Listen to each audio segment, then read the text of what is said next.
News 18 exclusive. In inputs shared by Security Affairs Editor Manoj Gupta, we are learning that emerging intelligence assessment suggests the recent unrest in Bangladesh reflects a deep political calculus rather than a failure of law enforcement capacity, with narrative control taking precedence over immediate policing action. According to top intelligence sources, the anti-India narrative that followed the violence appeared premeditated, with its timing playing a crucial role in shaping public perception. Investigations indicate that student and street networks aligned with Jamaat-e-Islami were rapidly mobilized after the incident, turning isolated violence into wider unrest. In fact, police stations across multiple zones in Dhaka were reportedly surrounded or threatened, further constraining operational response. Let's quickly go across to Siddhant Mishra, who's joining me live from the newsroom for more perspective on that. Siddhant, it does seem like the larger picture is now about controlling public perception in Bangladesh, keeping the timing of the election in mind. Well, that's right, Akanksha. In fact, that is exactly what Muhammad Yunus is doing. And not for the first time. In fact, all throughout his term as the Chief Adviser of Bangladesh, you see that all his decisions are either influenced by the radicals and fringe groups or are in favor of them.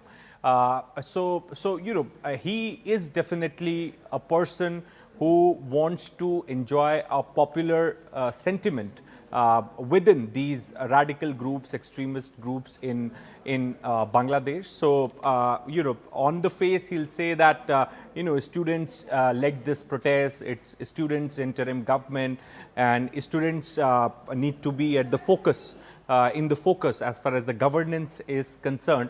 But the fact is, Akanksha, that the same person, Muhammad Yunus, who was once seen as modern, technocratic, progressive minded you know, leader is playing now in the hands of the Islamist and you know and radical groups, and that is exactly what Manoj is reporting. You know, the way free hand is given each time around to these groups to protest at sensitive places like Indian High Commission, the other Indian missions, the way no arrests take place after every protest.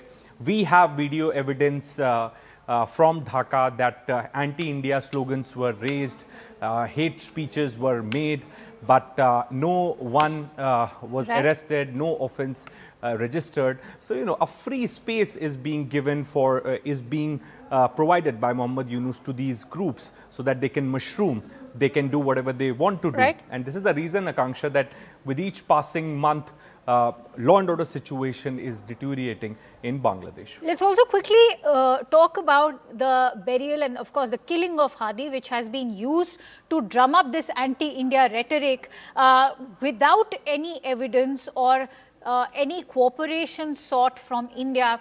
How has this situation been controlled to, in fact, manufacture the entire crisis that is currently ensuing in Bangladesh? Well, yes, that's a very important question, Akanksha, because right after Osman Hadi's killing, because he was the critique of Awami League, India, so his supporters, his followers, you know, people close to him immediately made this allegation that it is Awami League's work and Awami League is backed by India. So immediately that narrative was floated all over. And Yunus government also came under the influence of that narrative without even investigating it properly, without even you know, coming up with some kind of a report on the killing, on the killings linking with Awami League or India. They sought India's assistance. Immediately they brought India into the picture, so that, you know, this hatred against India can be fueled in the society. People, you know, people started reacting more, and you know, more anti-India sentiment got amplified in Bangladeshi society.